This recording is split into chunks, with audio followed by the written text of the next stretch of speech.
आपको ये कहानी पसंद आए तो एक लाइक जरूर करें। ऐसी ही और कहानियाँ देखने के लिए मेरे चैनल को सब्सक्राइब भी करें। दिए ले लो, दिए सुंदर सुंदर दिए ले लो। मैडम दिए ले लो, बहुत ही अच्छे मैडम। नहीं भैया रहने दो, नहीं चाहिए। अब ये ओल्ड फैशन हो गए हैं। मैंने इलेक्ट्रॉनिक दिए खरीदे हैं इस बार दिवाली के लिए। ये कहानी है गरीब नंदू की। नंदू एक कुम्हार था। कुम्हारी का काम उसका पुश्तैनी था।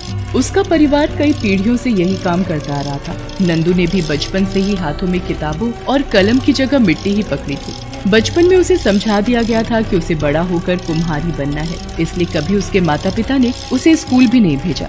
जिस उम्र में बच्चे स्कूल जाते हैं उस उम्र में नंदू अपने पिता के साथ काम पर जाता था, लेकिन बीतते वक्त के साथ अब इसमें ज्यादा कमाई नहीं हो पाती थी। बहुत कम लोग दिए खरीदते थे और जो खरीदते भी थे वो बहुत कम दाम देते थे। ऐसे ही एक दिन दिए ले लो, दिए सुंदर सुंदर दिए ले लो। कैसे दे रहे हो भैया? 50 के 12 हैं जी। इतने महंगे? सही लगाओ, 30 रुपए में दे दो। बहुत महंगाई है मैडम, इतने का तो रंग ही लग जाता है। भैया देने हो तो दो, वरना रहने दो। नहीं नहीं रुकिए मैडम, आप ले जाइए। सुबह से बोनी तक नहीं हुई है, आप ले जाइए।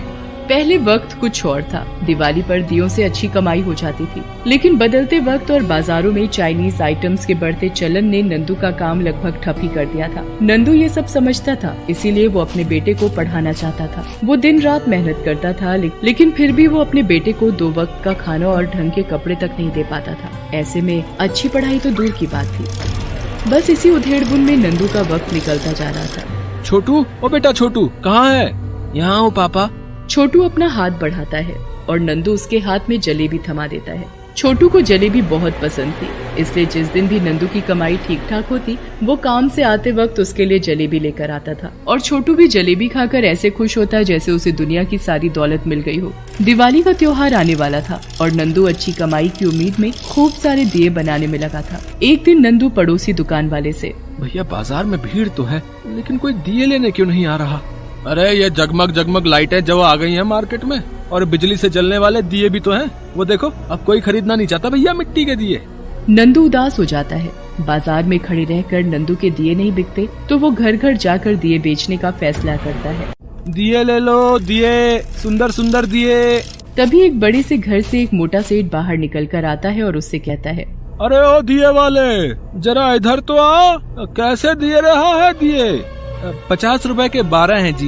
दिमाग खराब है तेरा? इतने महंगे दाम में बेचेगा तो कौन खरीदेगा तेरे ये मिट्टी के दिए? सेठ जी, महंगाई भी तो देखिए ना, बड़ी मेहनत लगती है दिए बनाने में। आप तो कितने बड़े आदमी हो, खरीद लो ना। चल दफा हो यहाँ से। वैसे भी आजकल कोई नहीं खरीदता ये दिए, अब तो चाइनीज लाइट का जमाना है। नहीं नहीं सेठ जी, दिवाली रोशनी का त्योहार है और असली रोशनी तो इन दियों से ही होती है। राम जी जब अयोध्या आए थे तो दिए ही तो जलाए थे सबने। सच तो ये है कि इन दियों के बिना दिवाली अधूरी है सेठ जी।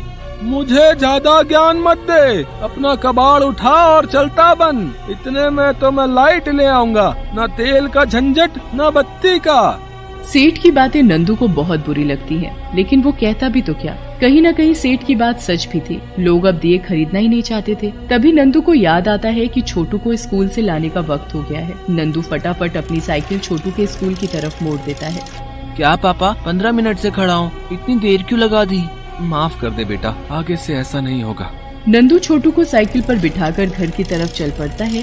तभी रास्ते में एक पटाखों की दुकान पर छोटू की नजर टिक जाती है। वो नंदू से कहता है, पापा साइकिल थोड़ा धीरे करो।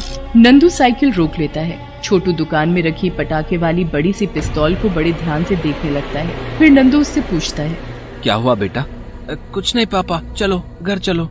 छोटू जानता था कि उसके पापा उसे वो बंदूक नहीं दिला पाएंगे। वो नंदू को दुखी नहीं करना चाहता था, इसलिए वो चुप ही रहा।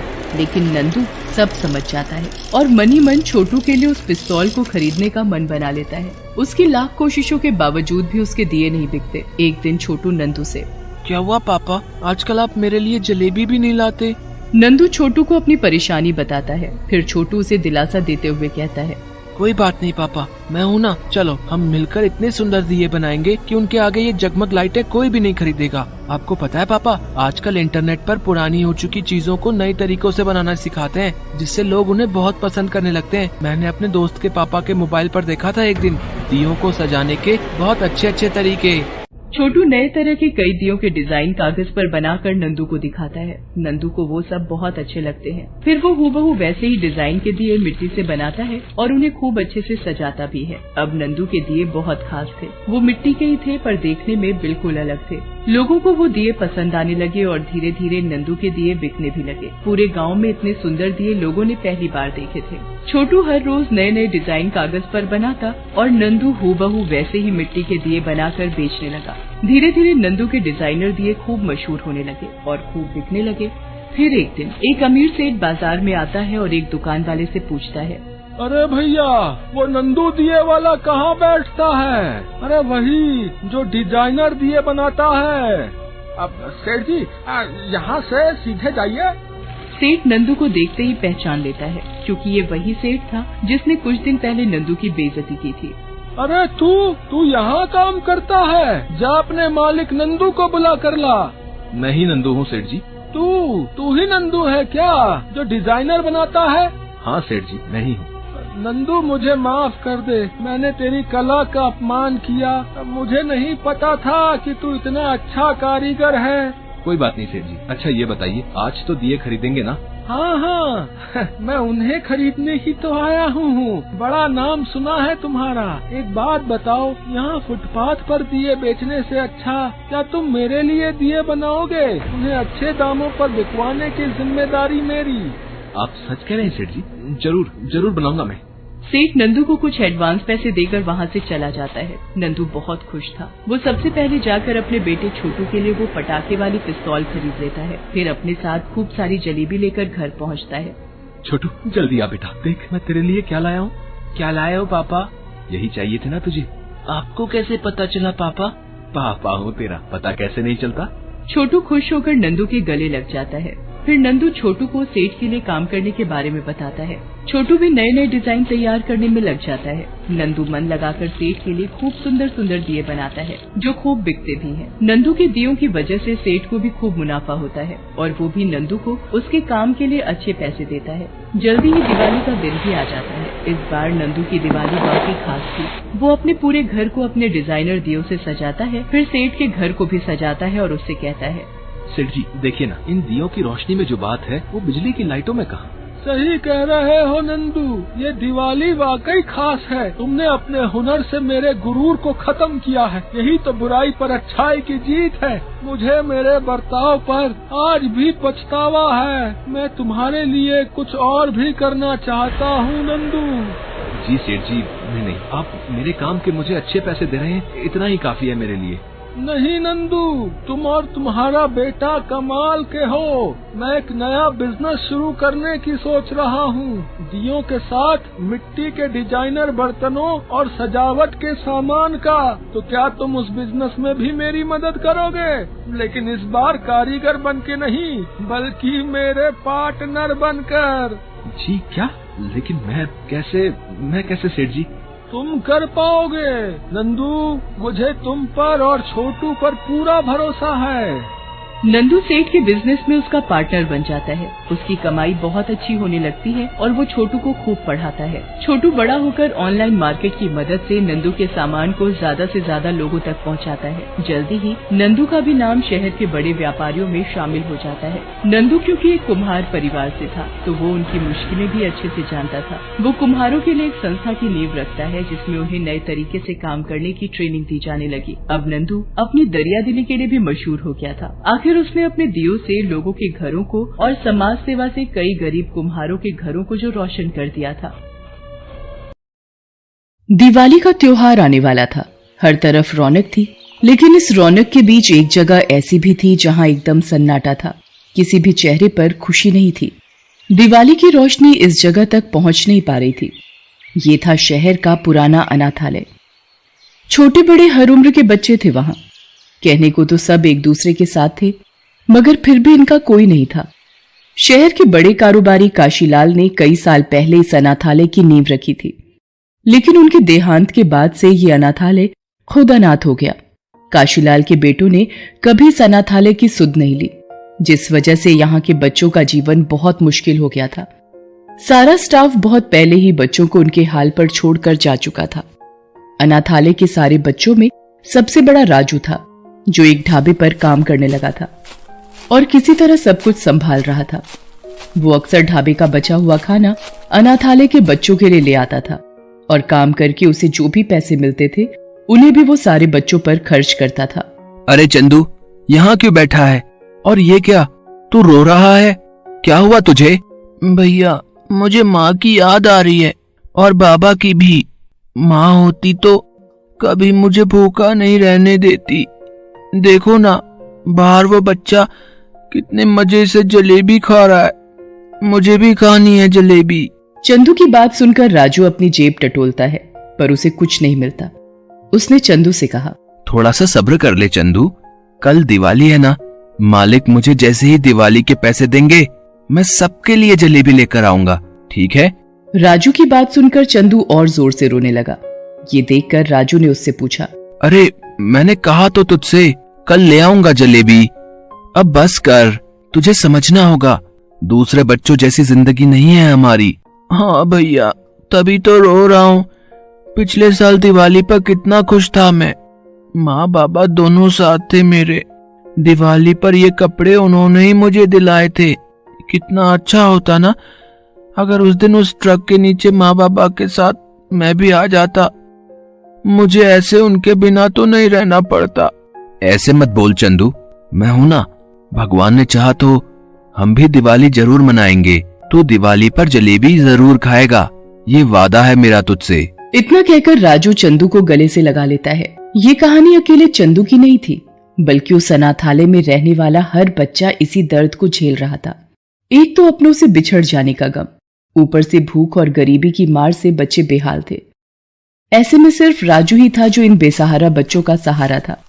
हालांकि राजू खुद सिर्फ 12 साल का था और उसने भी अपने माता पिता को बहुत छोटी उम्र में खो दिया था, लेकिन इतने सालों में उसने खुद को संभालना सीख लिया था। अपनी जरूरतों से ज्यादा उसे अनाथालय के दूसरे बच्चों का ख्याल था। अगले दिन ढाबे का सारा काम करने के बाद उसने अपने मालिक से कहा, मालिक, वो दिवाली है तो कुछ। राजू की बात सुनकर ढाबे के मालिक ने उसके हाथ में 10 रुपए का नोट रख दिया और वापस अपने काम में लग गया।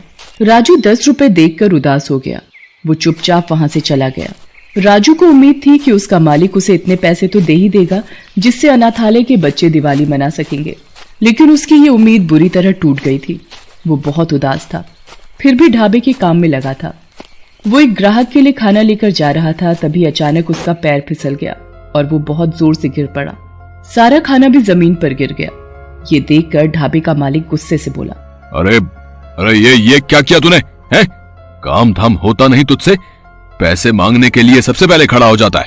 ये खाना जो तूने इतने आराम से जमीन पर फैला दिया, इसके पैसे कौन भरेगा? तेरा बाप? अपने मालिक की बात सुनकर राजू रोने लगा।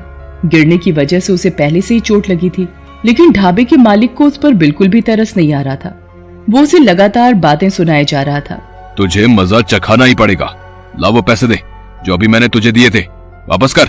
और सुन तू, आज घर तू नहीं जाएगा, पूरी रात बर्तन धोएगा और पूरा ढाबा साफ करेगा अच्छे से, समझा? मालिक, मैं सारा काम करूंगा, पर वो पैसे वापस मत लो मालिक, उन्हें वापस मत लो। क्यों ना लूं? कौन भरेगा इस खाने के पैसे? बता मुझे। इतना कहकर ढाबे का मालिक राजू से उसके 10 रुपए छीन लेता है। राजू रोने लगता है। राजू जिस ग्राहक के लिए खाना लेकर जा रहा था उसका नाम राकेश था और वो पास ही बैठा ये सब कुछ देख रहा था। उससे राजू की हालत देखी नहीं गई और वो गुस्से में बोला, मैं दूंगा तुम्हारे खाने के पैसे। अब खबरदार जो तुमने इस बच्चे को कुछ भी कहा तो। बस बहुत हो गया, कब से देख रहा हूं तुम इस बच्चे के साथ बहुत बुरा बर्ताव कर रहे हो। अरे मेरा नुकसान करेगा तो बोलूंगा ही ना।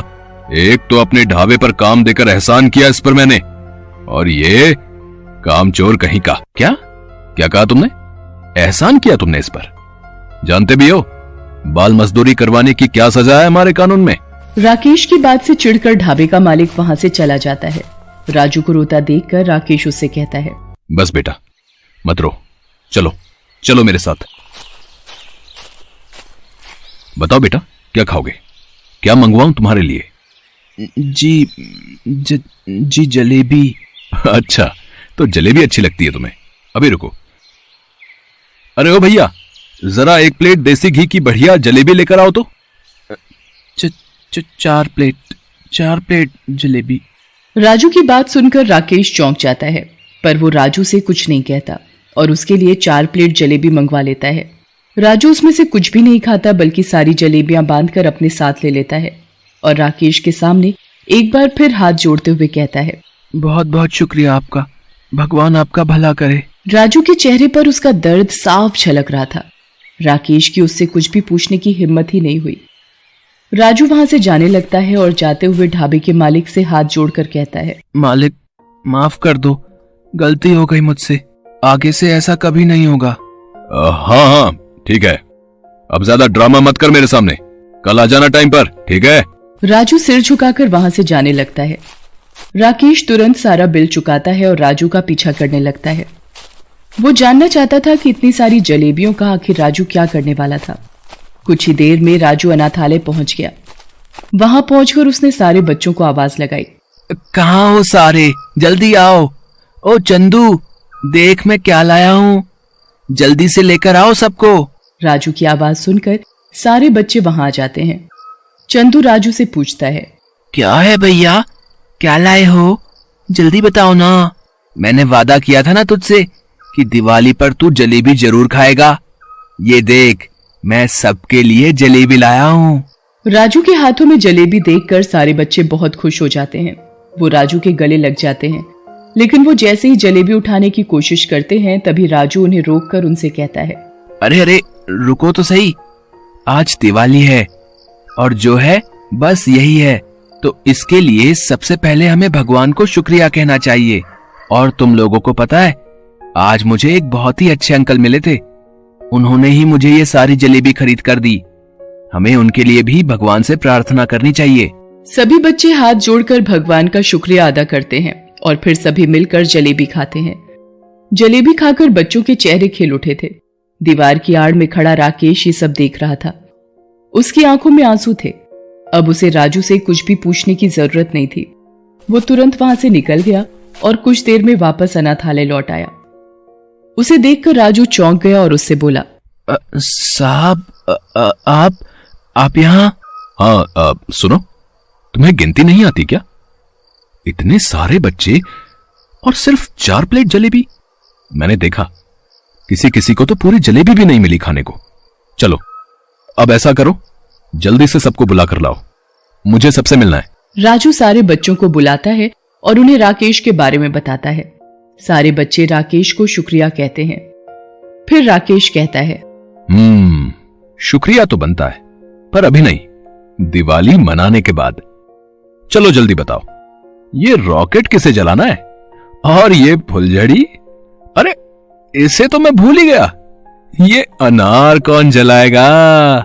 चलो चलो जल्दी करो, ये पटाखे जलाने के बाद इतनी सारी मिठाइयां भी तो हैं, इन्हें अगर किसी ने नहीं खाया तो इन्हें बुरा लगेगा ना।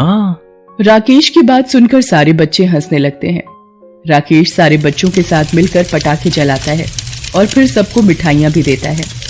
सारे बच्चे खुश थे और सबको खुश देखकर सबसे ज्यादा राजू खुश था। वो एक जगह अकेला बैठकर सबको देख रहा था। राकेश उसके पास गया और बोला, तुम्हें अलग से बुलाना पड़ेगा क्या? तुम्हें दिवाली नहीं मनानी क्या? साहब, इससे अच्छी दिवाली तो आज तक नहीं मनाई ना इन सब ने, और न ही मैंने। इन सबको इतना खुश पहली बार देखा है मैंने। आप भगवान बनकर आए हो साहब। नहीं बेटा। अच्छा ये बताओ, वो ढाबे वाला तुम्हारे साथ इतना बुरा बर्ताव करता है तो तुम उसके यहाँ काम क्यों करते हो? साहब, अगर मैं काम नहीं करूंगा तो इन सबका पेट कैसे भरेगा? बात तो ये भी ठीक है। मेरे पास तुम्हारे लिए एक काम है जहां तुमसे कोई भी बुरी तरह से बात नहीं करेगा, और तुम्हारे साथ साथ इन सबके लिए दिन में 3 टाइम के खाने का इंतजाम भी हो जाएगा। पर शर्त यह है कि तुम्हें पूरी मेहनत से वो काम करना होगा, और तुम्हारे साथ इन बच्चों को भी वो काम करना होगा। क्या आप सच कह रहे हैं साहब? 3 टाइम का खाना मैं करूंगा साहब, लेकिन ये सारे, इनमें से कई बहुत छोटे हैं साहब, काम नहीं कर पाएंगे। तुम सबके साथ कल सुबह तैयार रहना, मैं तुम्हें लेने आऊंगा, ठीक है? ये कहकर राकेश वहां से चला गया। अगले दिन राकेश एक बस में सभी बच्चों को बिठाकर एक बड़े से स्कूल में लेकर जाता है। बस से नीचे उतरकर राजू राकेश से, अच्छा तो यहाँ काम करना है साहब। बताइए कहाँ से शुरू करना है? ऐसा करते हैं, मैं और मेरे जैसे सारे बड़े अंदर साफ कर लेंगे और बाकी ये छोटे छोटे। अरे रुको तो सही, तुमसे किसने कहा कि तुम सबको यहाँ सफाई करनी है? तुम सब आज से इस स्कूल के हॉस्टल में रहोगे और इसी स्कूल में पूरी मेहनत से पढ़ाई करोगे, समझे? आज से यही तुम्हारा काम है। क्या साहब, पर हम सब कैसे? हमारे पास तो। ज्यादा मत सोचो राजू, ये स्कूल मेरा है और आज से तुम सब मेरी जिम्मेदारी हो। आज से ये कभी मत सोचना कि तुम सब अनाथ हो, क्योंकि मैं जो हूं तुम सबके साथ। राकेश की बात सुनकर सारे बच्चों की आंखों में आंसू आ जाते हैं। सभी राकेश को शुक्रिया कहते हैं। उस दिन के बाद से सब कुछ बदल गया। वो राकेश था जिसने दीपक बनकर इस दिवाली सारे बच्चों की जिंदगी रोशन कर दी थी। उनमें से अब ना तो कोई उदास था और ना ही अनाथ।